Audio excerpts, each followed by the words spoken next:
Jadi agen asuransi income-nya 1 miliar. Emang beneran? Sini gue bisikin. Halo semua, Sufani di sini. Hari ini aku mau bahas tentang yang lagi viral. Agen asuransi yang income-nya 1 miliar. Mungkin gak sih? Gue adalah agen asuransi dan gue bisa bilang itu mungkin aja. Tapi pertanyaannya, gimana caranya sampai lo bisa dapet income 1 miliar sebulan? Sebelum itu, gue mau disclaimer dulu. Sebenarnya gue kurang setuju sih sama konten buka-bukaan income agen asuransi. Apalagi ini nominalnya sefantastis itu. Sebenarnya konten buka-bukaan income itu tujuannya apa sih? Memotivasi masyarakat? Atau mau cari rekrutan baru? Yang gue mau bilang adalah, kalau misalnya lo pengen jadi agen asuransi, karena termotivasi income 1 miliar itu, mending lo harus lihat video ini sampai selesai. Agen asuransi itu dapat income dari mana sih? Mainly agen asuransi itu dapat income dari komisi penjualan, yaitu ketika dia menjual kepada nasabah. Dan yang kedua adalah ketika dia merekrut tim. Artinya dia membangun tim yang sangat besar, dan setiap kali timnya itu menjual, timnya itu akan mendapatkan komisi. Dan si leader ini akan mendapatkan komisi dari komisi timnya. Jadi istilahnya mungkin kalau timnya itu dapat 20%, maka dia itu bakalan dapat 20 atau 30% dari komisi si timnya ini. Oke, jadi agen itu dapat income dari komisi penjualan dan juga rekrut tim. Penjualan apa sih? Penjualan polis asuransi. Sekarang lo bayangin deh, misalnya lo mau jualan kopi, lo mau buka coffee shop.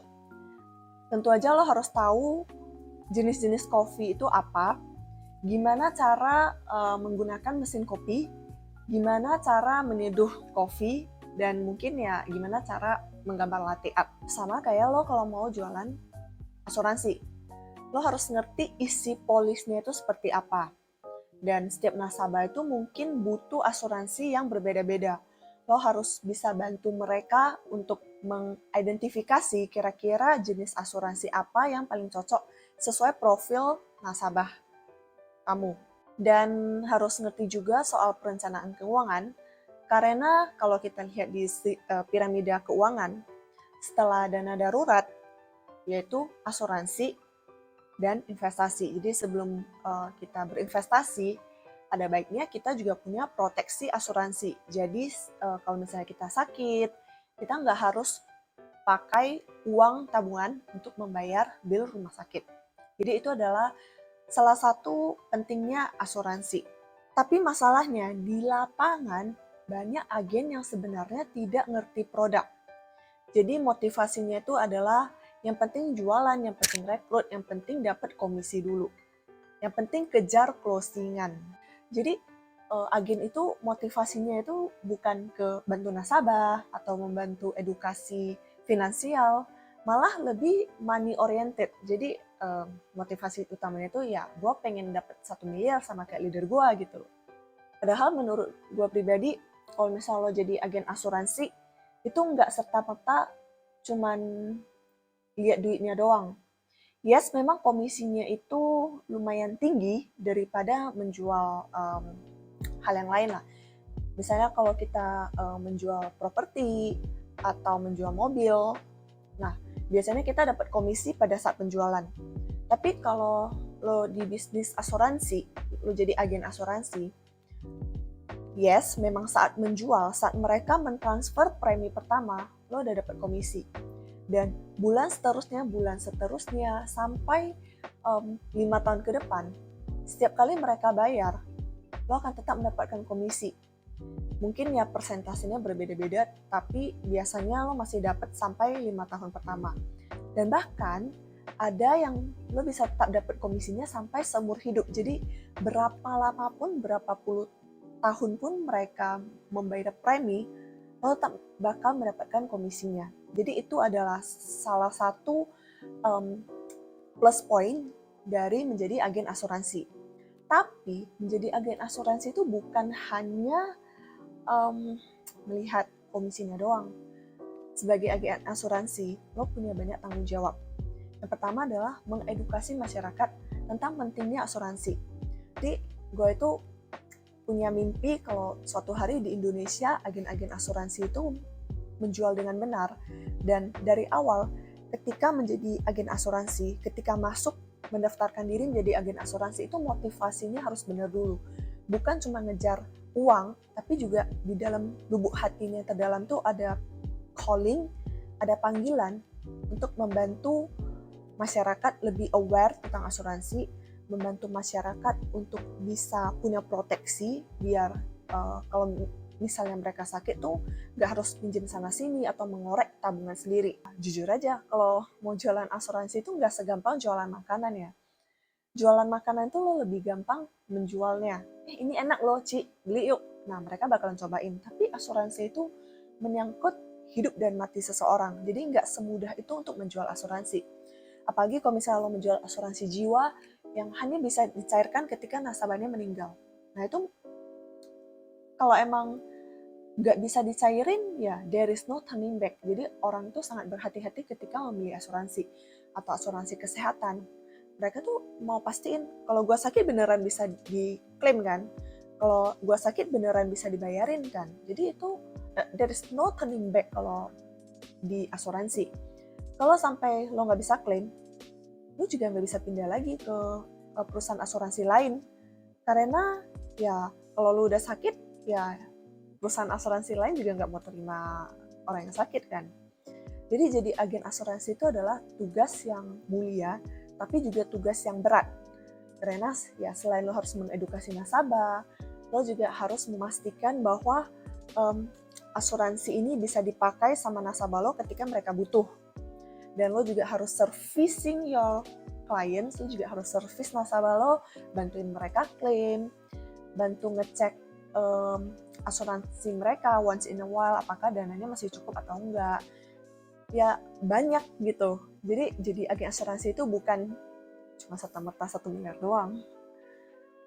Ada banyak faktor yang harus lo perhatikan ketika lo jadi agen asuransi. This is the hard truth yang mungkin jarang diceritain sama agen pada umumnya, but this is the truth.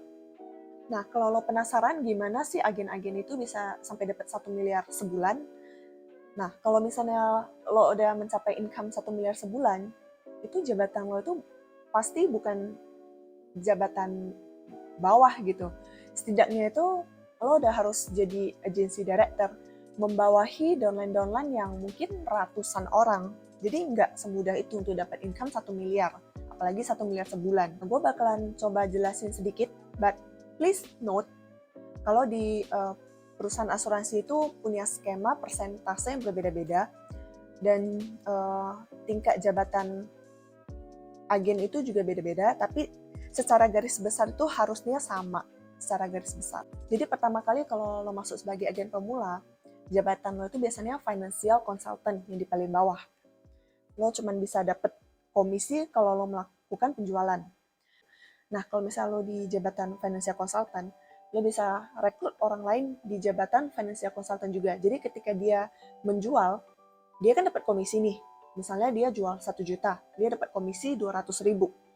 Dari 200.000-nya dia, lo juga dapat komisi gitu, misalnya 20%. Jadi dari komisi 200.000-nya dia, lo mungkin dapat 20%-nya, 40.000 berarti.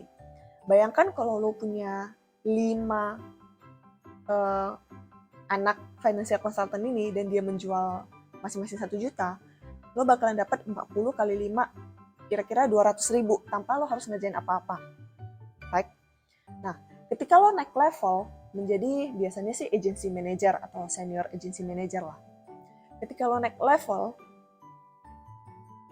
ketika anak-anak lo itu closing, lo mungkin dapat 40 atau 30 atau 40% deh. Jadi bukan 40.000 lagi. Misalnya mereka closing 1 juta, komisi mereka itu 200.000.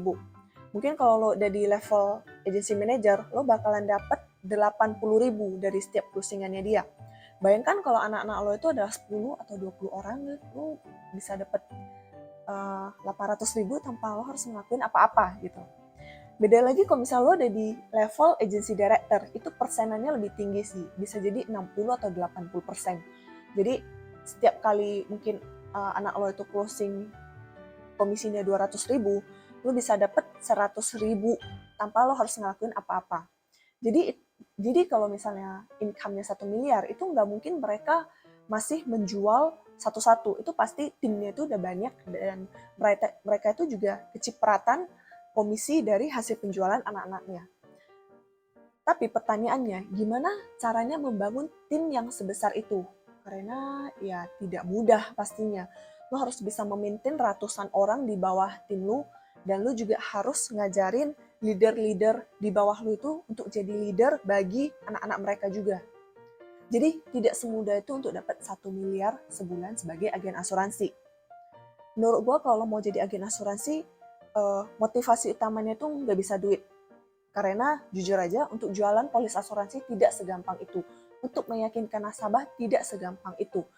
Kalau motivasi utama lo cuma duit, lo bakalan nyerah di tengah jalan. Dan nasabah-nasabah existing lo itu bakalan terbengkalai. So, if you want to be a agent insurance, lo harus punya panggilan untuk menjadi seorang agen asuransi.